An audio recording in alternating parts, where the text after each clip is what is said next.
Irmãos, vamos abrir nossas Bíblias na Epístola de Paulo a Timóteo, dando continuidade a essa série de estudos que nós começamos no meio do ano passado. Agora vamos ter mais uma exposição de mais um pequeno trecho e também aprendendo que nós temos aprendido com o pastor Bruno na carta aos Efésios. Gostaria que lêssemos do versículo 1 até o versículo 11, de modo que tenhamos o texto antes, o texto depois, para uma compreensão melhor de toda a exposição e daquilo que Paulo quis dizer a Timóteo. Vou fazer a leitura, então, de 1 Timóteo, capítulo 1, versículos 1 a 11. Diz assim a palavra de Deus: Paulo, apóstolo de Cristo Jesus, pelo mandato de Deus, nosso Salvador, e de Cristo Jesus, nossa esperança, a Timóteo, verdadeiro filho na fé, graça, misericórdia e paz da parte de Deus Pai e de Cristo Jesus, nosso Salvador. Quando eu estava de viagem rumo da Macedônia, te roguei permanecesses ainda em Éfeso, para admoestares a certas pessoas, a fim de que não ensinem outra doutrina, nem se ocupem com fábulas e genealogias sem fim, que antes promovem discussões do que o serviço de Deus na fé. Ora, o intuito da presente admoestação visa ao amor, que procede de coração puro e de consciência boa e de fé sem hipocrisia. Desviando-se algumas pessoas destas coisas, perderam-se em loquacidade frívola, pretendendo passar por mestres da lei, não compreendendo, todavia, nem o que dizem, nem os assuntos sobre os quais fazem ousadas asseverações. Sabemos, porém, que a lei é boa, se alguém dela se utiliza de modo legítimo, tendo em vista que não se promulga lei para quem é justo, mas para transgressores e rebeldes, irreverentes e pecadores, ímpios e profanos, parricidas e matricidas, homicidas, impuros, sodomitas, raptores de homens, mentirosos, perjuros, e para tudo quanto se opõe à sã doutrina, segundo o evangelho da glória do Deus bendito, do qual fui encarregado. Da última vez, então, que estive aqui nesse púlpito, começamos a estudar a carta do apóstolo Paulo, escrita a Timóteo, no contexto de pastoreio da igreja de Éfeso. Nós vimos, então, um panorama daquela igreja, como Paulo plantou aquela igreja e logo depois enviou Timóteo para que continuasse ali a obra. Vimos, então, que Paulo inicialmente recomendou que Timóteo admoestasse a certas pessoas que estavam naquela época ensinando doutrinas estranhas e se ocupando com fábulas e genealogias sem fim. E note então que Paulo foca a atenção, não nesse momento, nas doutrinas em si, mas nas pessoas que estavam divulgando essas falsas doutrinas. O que nós aplicamos desse texto naquela ocasião foi que, assim como Paulo fez com Timóteo, nós também devemos gerar filhos na fé, multiplicar, cuidar deles, discipulando e nutrindo, para que geração após geração a Igreja de Deus cresça de forma forte e saudável. Também aprendemos que devemos conhecer verdadeiramente a sã doutrina, exposta nas Escrituras, doutrina deixada por herança dos apóstolos, para que assim nós possamos identificar falsos mestres, falsas doutrinas, como fábulas, genealogias sem fim, e combater e encerrar com aqueles que propagam o erro, encerrar essa ação que causa dano à igreja. Aprendemos também que dentre as histórias que nós podemos aprender, uma que não é fábula, mas é verdade, e que nós devemos, de fato, nos ocupar ouvindo, lendo, estudando e também anunciando e contando a outros, é a história de Jesus Cristo.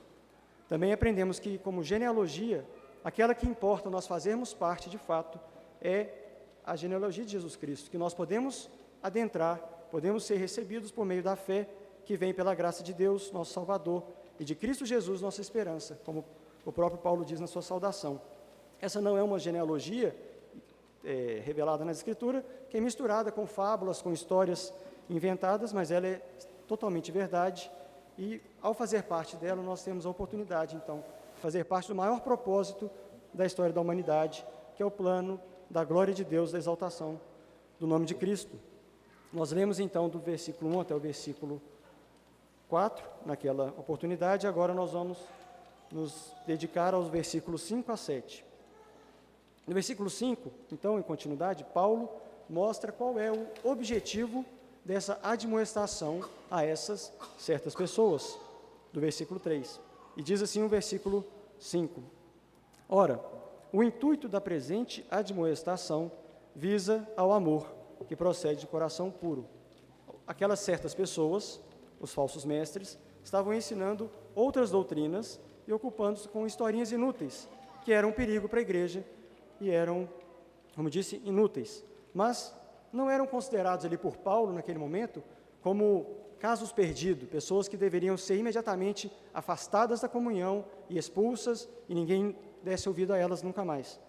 Em um ambiente de discussões, primeiro Paulo manda que aquela prática seja interrompida, admoesta, e vai lá e fala assim: certas pessoas, parem com essas conversas fiadas, essas histórias que vocês estão contando. Em segundo lugar, Paulo direciona o objetivo dessa admoestação, que é o amor. O objetivo de Paulo, então, era com o amor no meio da igreja. É como se Paulo dissesse assim: Paulo, admoeste essas pessoas em amor para restaurar o amor. E assim nós vemos que Paulo não apenas faz um diagnóstico do problema daquela igreja, mas ele também dá o remédio, o tratamento para aquele problema, que era o próprio amor. Eles tinham um problema da falta de amor e Paulo então queria remediá-los com a aplicação do amor. Caso faltoso, aqueles falsos mestres reconheçam o seu erro, o resultado então é o amor no meio da igreja. Podemos entender que no caso contrário, como nós lemos no versículo 4, caso o erro não seja corrigido, o resultado será a falta de amor, com isso, as discussões inúteis, terminando em divisão, facção e ódio, que é o outro lado, o oposto do amor. Falar de amor no meio da igreja é algo óbvio, né? Nós não estamos aqui já com o pressuposto de nos odiarmos ou de não gostarmos uns dos outros. É óbvio que nós temos amor em comum, mas viver em amor não é algo assim tão simples. Caso contrário, a Bíblia não precisava falar disso. É muito fácil, por exemplo, cumprimentar as pessoas no final do culto, dizendo assim: e aí, tudo bem? Mas, na verdade, você não quer saber se está tudo bem. Você só quer passar por ela até chegar na porta e talvez ir embora. Difícil mesmo é expressar o amor, perguntando de fato, e indo no detalhe, e indo na casa dela, trazendo ela para sua casa, dividindo o fardo dela. Isso é uma expressão de amor que é um pouco mais difícil. Mas também, por outro lado, o interlocutor, é mais fácil talvez costurar um sorrisão no rosto e disfarçar todo o problema que está lá dentro de casa. Brigou com a esposa, o contra-cheque não está cobrindo as despesas, às vezes os filhos não estão dando uma trégua, não estão dormindo à noite, e aí fica aquela coisa, aquele sorriso careca, assim, não, está tudo bem, sim. Mas, na verdade, é mais difícil expor, se abrir, se expor verdadeiramente, né? Ser transparente e dividir, então, aquilo ali, dando oportunidade que o amor apareça no meio da igreja e faça aquilo que é difícil: pedir ajuda, pedir orientação, pedir oração, pedir companhia, pedir algum tipo de assistência. É fácil entender o Evangelho, o perdão de Cristo, que todo pecador deve se arrepender. É fácil. Essa é a mensagem principal da Bíblia, essa é a mensagem mais clara e mais simples de se abstrair das Escrituras, porque ela é o cerne das Escrituras. Mas difícil é praticar o amor, como Jesus mesmo nos ensinou na sua oração: perdoar aqueles que nos ofendem, assim como pedir a Deus que nos perdoe, assim como nós temos perdoado aqueles que nos ofendem. É fácil também conviver com os nossos semelhantes ali, a mesma faixa etária. As crianças aqui, a gente vê que elas se reúnem logo após o culto e convivem entre si, com os mesmos afazeres, mesma profissão, mesmos interesses, mesmo time. Difícil é estar disposto a conviver e expressar o amor com todo mundo aqui, com cada um dos que estão aqui, com suas particularidades, suas diferenças, seus assuntos, às vezes até mesmo uma posição teológica um pouco diferente. É mais difícil expressar o amor dessa forma. Vemos então que Jesus, ensinando a respeito do amor, no texto de João 15, que nós tivemos a oportunidade já de ler na liturgia, quando ele compara a igreja a uma videira e seus ramos, ele ensina no versículo 12: o meu mandamento é este, que vos ameis uns aos outros, assim como eu vos amei. No versículo 13: Ninguém tem maior amor do que este, de dar a alguém a própria vida em favor dos seus amigos. Então, nós não podemos nivelar o amor no meio da igreja, que eu pratico, que eu recebo, com aquele conceito de amor que nós trazemos de fora, que o mundo prega, que os livros, os filmes, é o que a própria cultura nossa mostra, até mesmo nos dias de carnaval, uma ideia de amor que vale tudo e que tudo é liberado. A régua que Jesus coloca para definir o amor é muito elevada. A regra dele é o amor com que ele nos amou e o amor com que Deus o amou. Até mesmo falar desse amor e expor desse amor é relativamente simples. Como eu estou fazendo aqui agora, eu tenho as escrituras, eu tenho uma série de textos, eu tenho documentos que me ensinam, tenho livros que falam disso, mas praticar o amor é algo muito mais difícil. E apenas Jesus, de fato, é o nosso exemplo perfeito, pois ele praticou o amor até a última instância. Como nós vemos, ele deu a sua vida por nós, morreu na cruz e entregou a vida por gente difícil de amar, como eu e você. Nós podemos pensar na nossa vida, agora uma pergunta, e julgar se o nosso amor, aquilo que nós praticamos como amor aos nossos irmãos, vem desse mesmo amor, tem essa mesma origem? De onde vem o amor que Deus nos ama? Qual é a origem desse amor? Como disse, versículo 9, como o Pai me amou, também eu vos amei. Versículo 12, que nós já lemos, o meu mandamento é este, que vos ameis uns aos outros, assim como eu vos amei. Paulo então requer que a igreja esteja nesse mesmo amor. Por isso, para que a igreja esteja estabelecida nesse amor que ele amou, ele dá aqui 3 bases para o amor. O versículo 5 continua dando essas características do amor que ele quer que nós vivamos. A primeira delas é, versículo 5, segunda parte, que procede de coração puro. Vimos, então, que a origem do amor no meio da igreja está num coração verdadeiramente puro. E quem pode ter essa pureza? Quem tem esse coração verdadeiramente puro?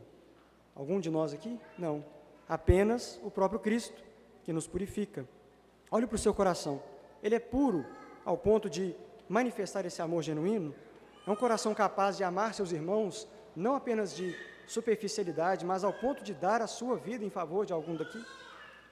O meu, evidentemente, não é. Naturalmente, não consigo. Nenhum de vocês aqui atrai o meu amor dessa forma por causa do meu próprio coração, do meu próprio pecado. E eu posso afirmar com toda certeza que de cada um de vocês aqui também não é, porque a palavra de Deus assim diz. Mas, graças a Deus, então, por Cristo Jesus, que por ter dado a sua vida pelos seus amigos, nos purifica e nos dá um coração que pode ser considerado puro diante de Deus. Não é plenamente puro, quando nós nos convertemos, ele não se torna puro e nós estamos então livres de pecado, mas por aquilo que Cristo fez, nosso coração é considerado como puro. E ainda assim, nós estamos muito longe ainda dessa pureza. Dia após dia nós temos que ser santificados, mas estamos muito longe dessa pureza. Deus, portanto, vai nos dando condições de avançar nessa pureza. Junto com isso, e também ajudando nesse sentido de termos um coração puro, a segunda característica do amor é, vejam aí, a consciência boa. Versículo 5, coração puro e de consciência boa. O que seria, então, consciência? Vamos fazer um exercício aqui para definir um pouco à luz das Escrituras o que ela diz sobre consciência. Paulo, também, lá na carta aos Romanos, fala de consciência quando ele está tratando sobre a ira de Deus contra o pecado. Versículos 14 e 15 do capítulo 2 de Romanos diz assim: quando, pois, os gentios que não têm lei procedem por natureza em conformidade com a lei, não tendo lei, servem eles de lei para si mesmos. Estes mostram a norma da lei gravada no seu coração, testemunhando-lhes também a consciência e seus pensamentos, mutuamente acusando-se ou defendendo-se. Então Deus gravou no coração do homem a sua lei. E essa lei em nosso coração diz aquilo que nós devemos ou não fazer. Todos têm essa lei gravada no seu coração. Em alguns, essa gravação era um pouco mais legível e outros menos. Isso também faz com que a humanidade seja preservada de piores males, mas também distingue aqueles que são muito maus daqueles que são menos maus, aparentemente, em termos de intensidade do seu pecado, de gravidade do seu pecado. O C.S. Lewis tem um livro muito legal, muito bom, chamado Cristianismo Puro e Simples, capaz de nós termos ali na nossa livraria, nossa biblioteca, apresenta essa marcação nos corações de toda a humanidade, demonstrando que em qualquer povo ou civilização, por mais distante que esteja de uma igreja realmente bíblica, tem um conjunto de princípios e regras intrínsecos, regras sociais, que derivam da lei moral de Deus. Trazendo uma citação, quando ele fala das leis da natureza humana, ele diz o seguinte: uma primeira observação que ele faz da lei da natureza humana, a de que os seres humanos, em todas as regiões da Terra, possuem a singular noção de que devem comportar-se de certa maneira e, por mais que tentem, não conseguem se livrar dessa noção. Segundo, que na prática não se comportam dessa maneira. Os homens conhecem a lei natural e transgridem-na. Então, como eu disse, essa noção ela não é perfeita e não pode ser perfeitamente cumprida por ninguém por causa do pecado. Mas aqueles que tiveram suas vidas transformadas e regeneradas pelo Evangelho, experimentam então uma renovação da mente, de forma que podem, como diz Romanos 12, experimentar qual seja a boa, agradável e perfeita vontade de Deus. E em Cristo, essa lei gravada passa a ser então interpretada e aplicada a nós racionalmente. Essa voz divina que nós ouvimos, um sussurro da voz de Deus ali, nos falando o que nós podemos fazer, o que nós estamos caindo, pode ser chamado então de consciência. É claro que o pecado, mesmo para os regenerados, o pecado que nós ainda temos faz com que essa voz não seja confiável. Muitas vezes ela também nos direciona para o mal, para longe de Deus. E por isso, Paulo, quando vai falar da consciência como um dos pilares do amor, ele qualifica a consciência. Não é simplesmente a consciência natural, mas é uma consciência boa. Ou seja, ele diz de boa consciência. Para termos, então, uma boa consciência, como Paulo diz que é preciso, devemos ter, primeiramente, então, um coração purificado, e assim participaremos e exerceremos esse amor. Exemplos da nossa consciência como crentes, nos ajudando a direcionar para o amor. Quando você está, às vezes, no seu computador, no seu celular, na internet, ou trabalhando ou pesquisando, às vezes por lazer ou entretenimento, você percebe que algum conteúdo ali, alguma página vai te levando para outra página e os seus olhos são atraídos e sabe, de forma que você tem que pegar o seu celular assim e olhar para os lados e virar para um canto para que ninguém veja, porque às vezes não é uma coisa que você se orgulharia, acende um alerta na sua mente, né? Você sabe que isso é errado, alguma coisa ali não está bem. Diz a palavra de Deus, Jesus disse em Mateus 6, 22, são os olhos a lâmpada do corpo. Se os olhos forem bons, todo o corpo será luminoso. Se porém forem maus, todo o teu corpo estará em trevas. Portanto, se a luz que há em ti for em trevas, que grandes trevas serão.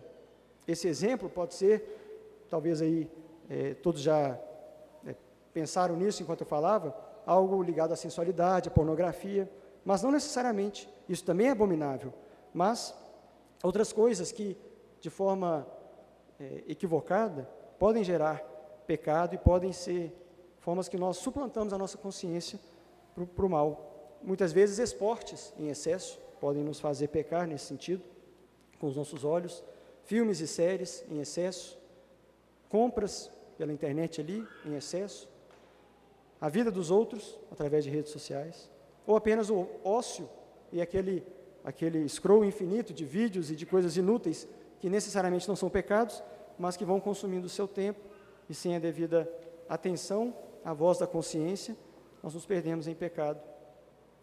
Então, algumas vezes, mas socialmente falando, quando a turma da faculdade ou do trabalho marca aquele churrasquinho de confraternização para domingo à tarde, poxa, você sabe que aquilo ali vai te complicar, você não vai conseguir cultuar, vai atrapalhar a sua guarda do dia do Senhor, e você, por mais que às vezes nem vá participar, sente aquela vergonha de falar assim, não, mas pessoal, a gente podia marcar outro dia, eu guardo o dia do Senhor, vocês sabem que eu sou crente, se eles souberem, né? Bate aquela vergonha então. Mas, espera aí, tem alguma coisa errada, não podia estar com vergonha. Então você se lembra, Romanos 1,16, pois não me vergonho do Evangelho, pois é o poder de Deus, para a salvação de todo aquele que crê. E também o versículo 20, capítulo 20, versículo 8 de Êxodo. Lembra-te do dia de sábado, para o santificar e o guardar. Ou talvez uma outra situação, em que uma pequena mentirinha te livraria de uma situação meio desconfortável, ali, inconveniente, quando você se atrasa para um compromisso, ou você esquece, e aí você fala, sabe como é que é o trânsito, né? Ou então, poxa, meu filho fez cocô, e eu tive que trocar a fralda na hora de sair. Sabe aquele tipo de artifício, que ao princípio parece que só vai nos livrar, mas você se lembra, não está errado, não está certo, isso é errado. Ou talvez as crianças pensem que uma mentirinha ali pequena vai fazer escapar da disciplina, aquela disciplina que vai vir na hora dos pais, não a disciplina de Deus. Papai, mas quem fez isso não fui eu, foi o fulano, eu não estava lá. E aquela vozinha diz dentro da sua cabeça, você sabe o que deve fazer para não pecar. Isso, então, é a consciência e a lei de Deus gravada nos nossos corações. Quanto à mentira, diz a palavra de Deus em Efésios 4, 25, por isso, deixando a mentira, fale cada um a verdade com o seu próximo, pois somos membros uns dos outros. E essa voz da consciência, então, ela acende quando estamos em situação de perigo de pecar. Ela primeiro nos diz assim, não faça isso. Depois ela nos alerta, ei, cuidado, isso é pecado. E numa próxima oportunidade, se nós nos alimentamos desse amor, e usamos as ferramentas que Deus nos dá para ouvirmos a nossa consciência, é como José fez ao ser tentado pela esposa de Potifar. Ele não pensou, não negociou, não tentou, ele fugiu, deixando até as suas roupas ali. À medida que essa consciência vai sendo então trabalhada, ela vai criando frases contundentes, argumentos mais fortes, e vai trazendo versículos à nossa mente, e a lei de Deus vai se tornando como que algo, não algo como um braille originalmente, mas vai se tornando algo visível, nítido. Nós podemos ver como que algo assim, reforçado, assim, em negrito, em letras garrafais, marcado, e nós então temos facilidade de perceber e de escutar. Romanos 9, no capítulo 1, Paulo mostra como ele mesmo fazia uso dessa consciência. Ele diz assim, Romanos 9, 1, digo a verdade em Cristo, não minto, testemunhando comigo no Espírito Santo a minha própria consciência. Ele usa a consciência como uma testemunha diante de Deus, diante do próprio Espírito Santo.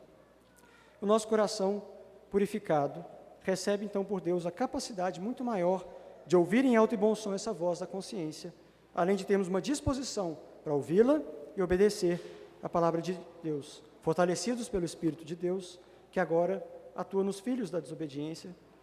Então a consciência é algo que nós naturalmente temos.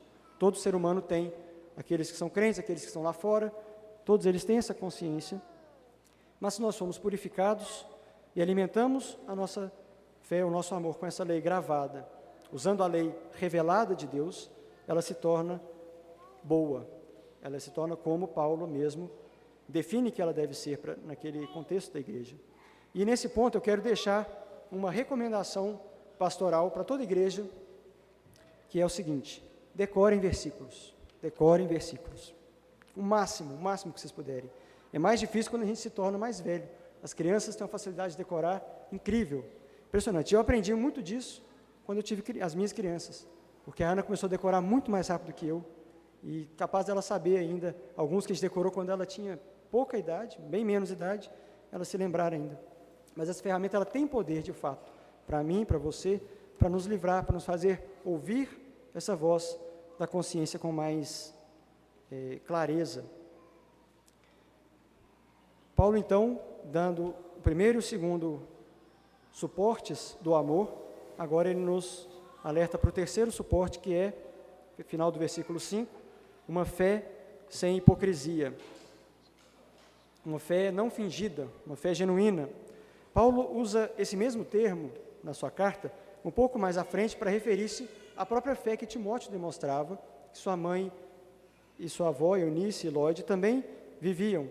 Então, dessa forma, a gente percebe que a avaliação da fé, não a fé apenas como um termo genérico, ela é importante, uma avaliação de fato da nossa fé. Algo que pode ser muito comum no meio cristão, infelizmente, é uma confusão entre fé e simpatia.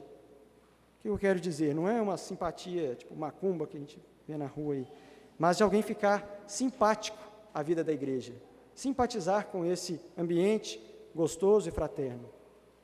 Aqui, nós temos visto pelo o amor que Paulo quer que a igreja seja alimentada e seja fundamentada, ele é muito bem nutrido, as pessoas esforçam-se por apresentar um coração purificado, a consciência renovada das pessoas aqui faz com que o ambiente seja sempre fraterno, amoroso, amigável. Nós temos muito sorriso, nós temos lanchinho, almoço, nós temos crianças, isso mesmo, temos isso aí. Temos um lugar delicioso para nós morarmos, para nós ficarmos, para nós convivermos. Às vezes dá vontade de não sair daqui, de ficar aqui conversando até mais tarde. E é o risco, queridos, de alguém no nosso meio, alguém que está convivendo conosco, ter o seguinte pensamento: esse lugar é muito bom. Pode ser até que eu não creia que 100% naquilo que o pastor fala, pode ser que eu não tenha tanta convicção assim desse Jesus, talvez meu pecado também nem precisa assim tanto de perdão, mudança de vida. Eu gosto daqui, as pessoas me tratam bem, eu sou bem recebido, as pessoas são amigáveis, me chamam para a casa dela, eu vou, elas vão na minha casa. Posso adaptar alguns hábitos para mim aqui, posso até cantar um hino aqui no culto de vez em quando, posso dizer amém na oração, posso até ler a Bíblia em casa de vez em quando, como um livro de cabeceira, talvez eu até aprenda a orar, talvez eu chame outras pessoas até para vir na igreja comigo, porque eu acho que tão legal que eu quero que outras pessoas conheçam disso. Tome muito cuidado, muito cuidado. A Bíblia diz também que nem todo o que diz Senhor, Senhor, entrará no reino de Deus. Assim, também diz a palavra de Deus, examine-se, pois, o homem a si mesmo, e assim desfrute da verdadeira comunhão em amor na igreja. Essa fala fictícia, né, lógico, ela demonstra alguém que tem uma pseudo-fé. Ele acha que tem fé, que está envolvido nesse amor, mas está se enganando e achando que engana os demais. Mas também essa fé sem fingimento pode ser aplicada àqueles que já foram também regenerados e lavados no sangue de Jesus. Quando a nossa vida prática fica muito distante daquilo que nós confessamos com nossa boca, nós demonstramos uma fé hipócrita. Quando nós, por exemplo, saímos daqui, após ouvir um sermão que nos reforça da confiança em Deus, na sua providência, no seu cuidado diário, que nunca falta, e amanhã, segunda-feira, já estamos preocupados com o que haveremos de comer, de vestir, como nós vamos passar o restante desse ano, como nossos filhos vão ficar daqui a alguns anos. Então, demonstramos que estamos preocupados e ansiosos, ainda que nós estejamos professando uma fé que confia na providência de Deus. Essa é uma fé hipócrita. Quando nós cantamos, como fizemos mais cedo, careço de Jesus, de ti, meu Salvador, somente a tua voz tem para mim valor. Mas, amanhã também, nós vamos para o nosso trabalho, e a nossa cobiça reacende, inflama, e nós queremos adquirir conforto, nós já estamos numa vida que nós não poderíamos ter, e fizemos dívidas, e estamos até aqui de preocupações com o dinheiro. Nós também demonstramos que temos uma fé hipócrita, porque o nosso valor, de fato, não está na palavra de Deus, na voz do Senhor, do nosso Salvador, mas está naquelas coisas que nós precisamos, ou achamos que precisamos ter. Ou às vezes nós temos preocupação apenas de trabalhar, para que daqui a um tempo nós possamos entrar, agora eu posso descansar, porque agora meus celeiros estão fartos, então eu posso descansar. Então não é muito difícil nós percebermos como nosso coração é fraco em praticar o amor com base nesses três pilares: o coração puro, uma consciência boa e uma fé sem fingimento. Então, por que esses três pilares são tão importantes naquele contexto ali, e certamente servem para nós? Paulo diz o seguinte no versículo 6: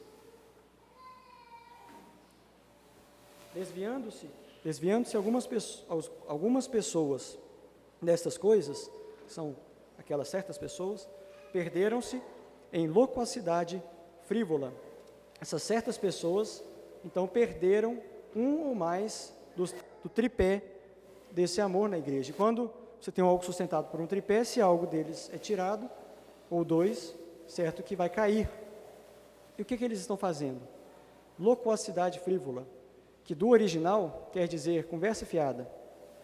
E é verdade essa tradução, parece pegadinha, mas quando eu mandei para o pastor Bruno, ele falou, você achou que estava brincando, mas o número de Strong, da referência cruzada das palavras da Bíblia, diz exatamente isso, que é um termo conversa fiada.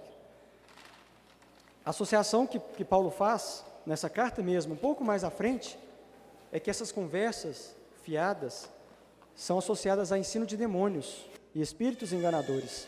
Então, Paulo não está falando, é lógico, que qualquer conversa que não seja estritamente teológica, igual os seminaristas gostam de ficar ali sempre falando de teologia, né, de coisas ali, de termos bem difíceis que os, não o Fabrício, né, outros seminaristas. Ele está exortando para que conversas fiadas, conversas seculares, menores, não se tornem, primeiro, parte majoritária do nosso tempo e que nem se tornem doutrina no meio da igreja. E ele está exortando acerca de que o que esses falsos mestres faziam era propagar essas conversas, essas não doutrinas, aos seus supostos discípulos.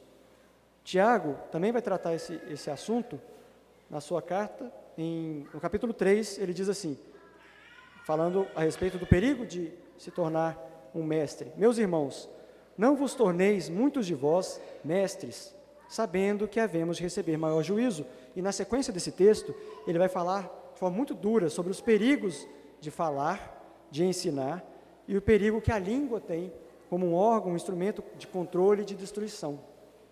Jesus também não poupa suas advertências quando fala a respeito da proclamação de coisas que são escandalosas e que fazem tropeçar os crentes. Lucas 17, 1 e 2, ele diz assim, disse Jesus aos seus discípulos, é inevitável que venham escândalos, como aconteceu lá em Éfeso, mas ai do homem pelo qual eles vêm. Melhor fora que se lhe pendurasse ao pescoço uma pedra de moinho e ele fosse atirado no mar, do que fazer tropeçar a um desses pequeninos. Então vejam como essa conversa fiada é um assunto sério para o Senhor, não é uma coisa de só menos. E vejamos o que Paulo fala desse tipo de pessoa na continuidade do texto, versículo 7. Essas pessoas, pretendendo passar por mestres da lei, não compreendendo, todavia, não compreendendo o que dizem, nem os assuntos sobre os quais fazem ousadas asseverações. Essas pessoas, ainda por cima, se passavam por mestres. Elas não eram tidas por mestres por reconhecimento da congregação, mas elas se passavam por mestres, se auto-intitulavam mestres da lei, sem saber o que falavam. Não estavam apenas falando aqui, ensinando, mas faziam ousadas asseverações, com muita segurança naquilo que falavam. Paulo está dizendo, então, numa linguagem mais popular, o Timóteo, esses falsos mestres, eles se passam, eles fingem de mestres, ali junto com você na igreja, você é um pastor ordenado aí, mas eles se passam de mestres, mas só fazem barulho, comício, tem uma oratória muito eloquente, falam com uma retórica elaborada, sem gaguejar, sem ficar com a garganta seca, mas não conhecem os assuntos que falam, não sabem, estão falando vazio. E Paulo tinha muita autoridade para rasgar esses diplomas falsos que esses mestres tinham. Paulo era, antes de ser alcançado pela graça, como nós vimos da outra vez, no caminho para Damasco, ele havia sido doutrinado severamente, um estudioso, um nerd nas tradições judaicas, ensinado aos pés de Gamaliel, tinha conhecimento vasto sobre a tradição, sobre até mesmo fábulas, sobre genealogias, nem se fala. Então, tinha autoridade para dizer se aqueles falsos mestres estavam dizendo coisas coerentes ou vazias. Paulo tinha, além de um conteúdo muito mais sólido para rebater aqueles falsos mestres, além, é claro, da inspiração por Deus, tinha também uma técnica muito mais coerente, muito mais capacitada para ensinar do que aqueles falsos mestres. E nós vemos em Atos 19, versículo 8, que durante 3 meses, Paulo frequentou a sinagoga, onde falava ousadamente, ou seja, parecido em algum aspecto com aqueles falsos mestres, falava com ousadia, mas ele dissertava, falava, dissertando e persuadindo com respeito ao reino de Deus. Ou seja, ele dissertava e persuadia, não dava gritos exagerados a respeito de ensinos, histórias e contos, mas ele fazia fundamento e substância para o seu ensino.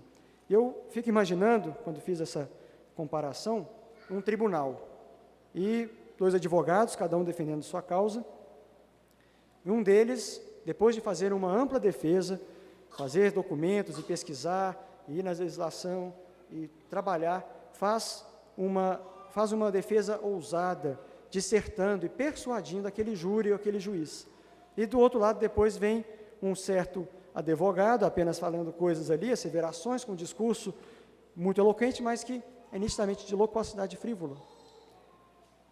O público que estiver ali em volta, muitas vezes pode pensar que o segundo discurso foi muito mais convincente, bonito, porque encantou a todos com sua postura, mas o juiz, aquele que julga o que está sendo dito, não pode considerar esse tipo de coisa, deve considerar, de fato, o conteúdo e a exatidão do raciocínio.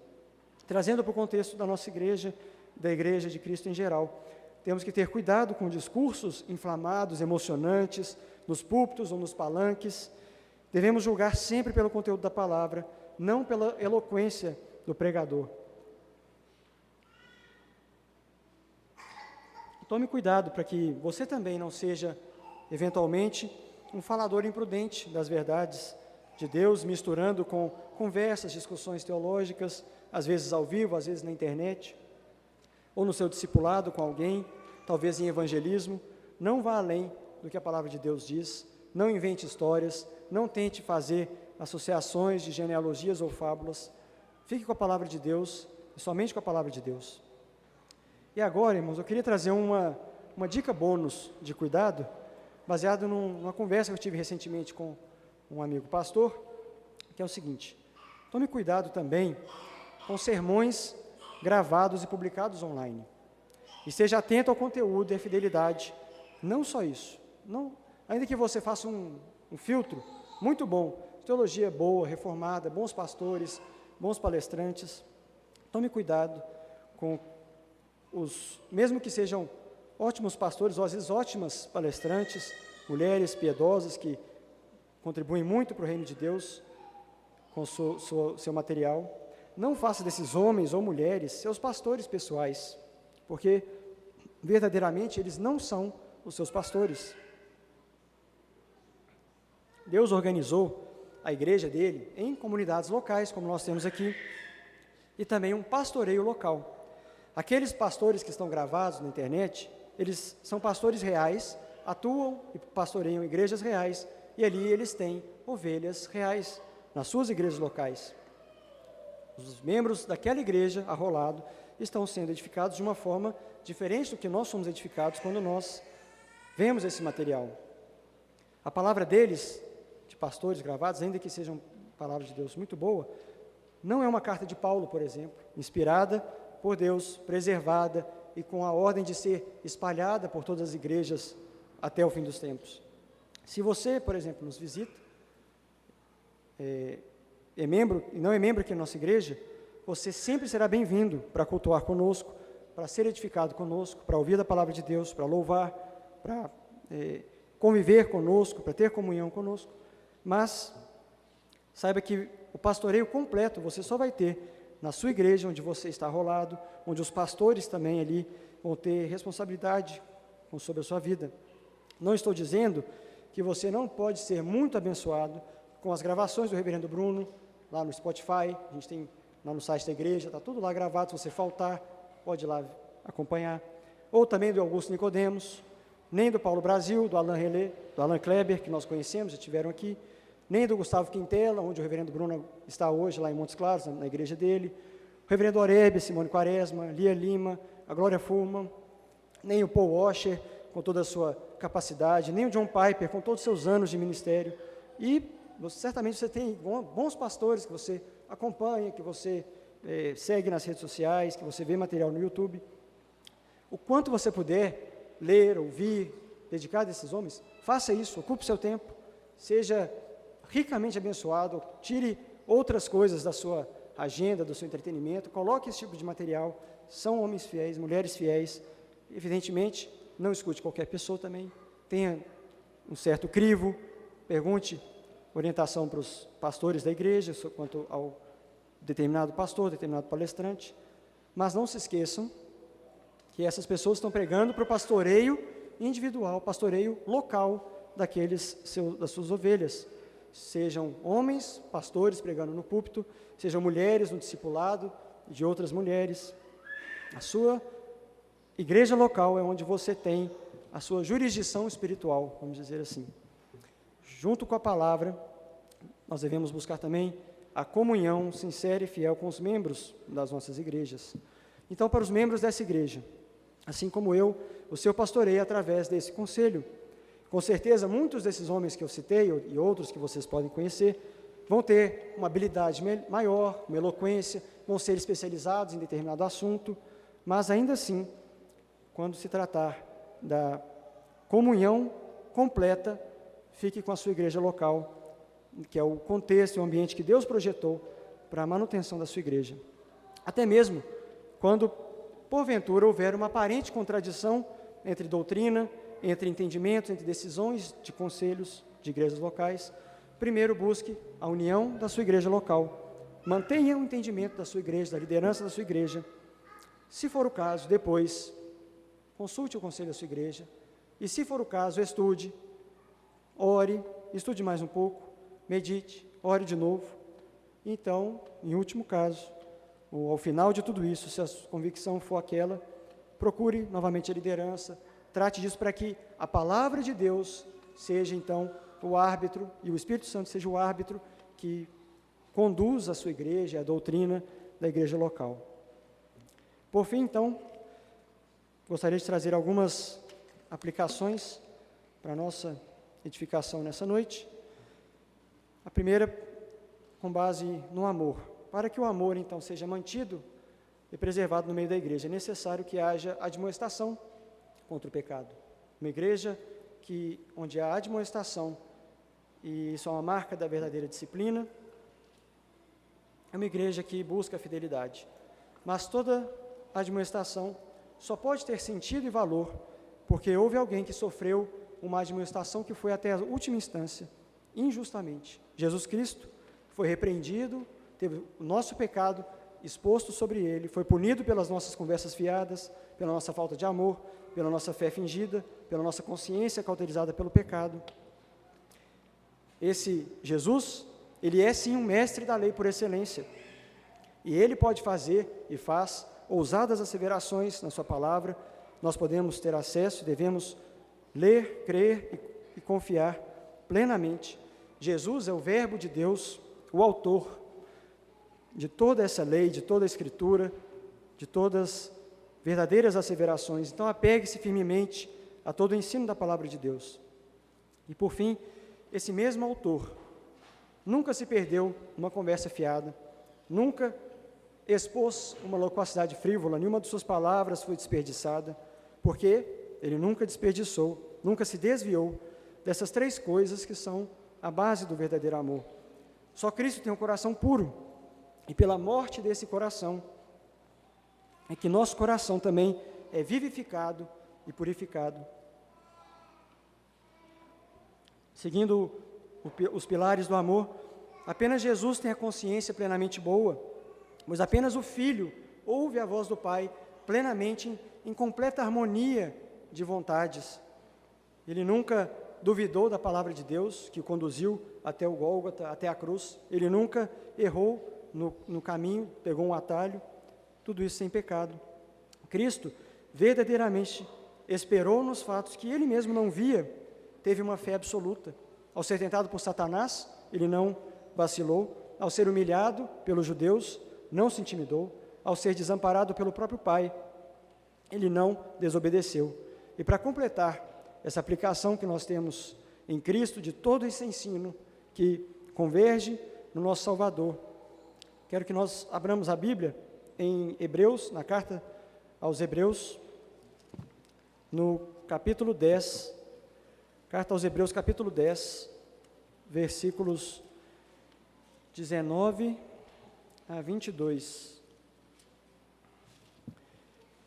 E com isso nós vamos ver uma aplicação perfeita e consoante e totalmente integral da palavra de Deus, mas nós vemos que Jesus, de fato, não desperdiçou nenhuma palavra, e aqui nós podemos compreender a aplicação de tudo isso na pessoa de Cristo. Hebreus 10, 19 a 22. Tendo, pois, irmãos, intrepidez para entrar no Santo dos Santos, pelo sangue de Jesus, pelo novo e vivo caminho que ele nos consagrou pelo véu, isto é, pela sua carne, e tendo grande sacerdote sobre a casa de Deus, aproximemo-nos com sincero coração, em plena certeza de fé, tendo o coração purificado de má consciência e lavado o corpo com água pura. Que Deus nos abençoe. E vamos orar. Senhor nosso Deus, nosso Pai bendito e amado, aplica em nós a Tua palavra, dá-nos, Senhor, uma fé sincera, fale conosco, Senhor, também por uma boa consciência que só o Senhor pode nos dar, purifica, ó Deus, o nosso coração. Senhor, nós Te bendizemos e adoramos, porque Cristo cumpriu o verdadeiro amor, pelo Seu sangue e pela Sua carne, nos deu um novo e vivo caminho, e no nome de Jesus nós oramos, gratos por poder cultuá-lo nesse deleitoso dia. Amém, amém.